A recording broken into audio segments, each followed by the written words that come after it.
les réseaux sociaux et les médias en ligne jouent un rôle important dans la société démocratique, ou si vous voulez, dans les sociétés démocratiques. Le numérique a largement facilité l'accès à l'information grâce à la rapidité de diffusion, à la diversité des sources et à l'ouverture des données. Certes, les réseaux sociaux et les médias en ligne favorisent la participation citoyenne, mais mettent aussi le droit de l'information à l'épreuve, avec la multiplication des fausses informations, avec la concentration des pouvoirs par les grandes plateformes et avec la difficulté de la régulation. Le plus souvent, les informations diffusées sont teintées de haine, d'injures, d'infox et de manipulation.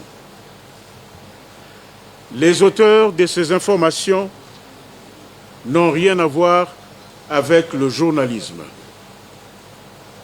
Les citoyens sont abusés, ne pouvant bien apprécier les faits.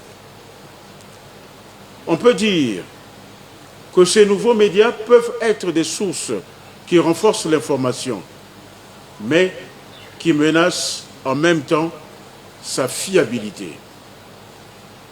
Toutefois, la prudence s'impose dans sa collecte, dans son tri et dans son traitement.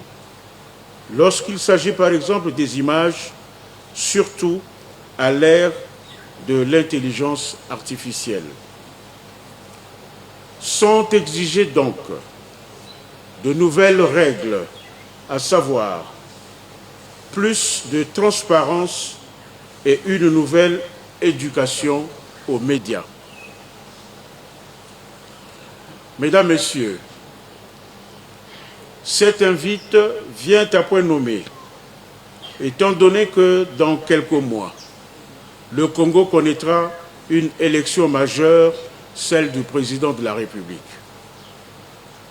À cet effet, le Conseil se chargera de vulgariser les directives pour une couverture médiatique professionnelle et responsable de l'événement.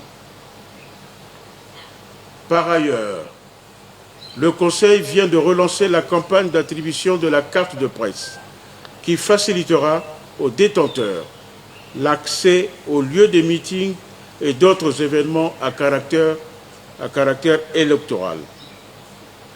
Les directeurs des médias et les journalistes indépendants devront se rapprocher du secrétariat général pour de plus amples informations. Chers confrères, chères consoeurs, nous venons de visiter plusieurs médias de Pointe-Noire et bientôt nous visiterons ceux de Brazzaville, entendu que le Conseil accorde le plus grand intérêt à la vie de la presse nationale.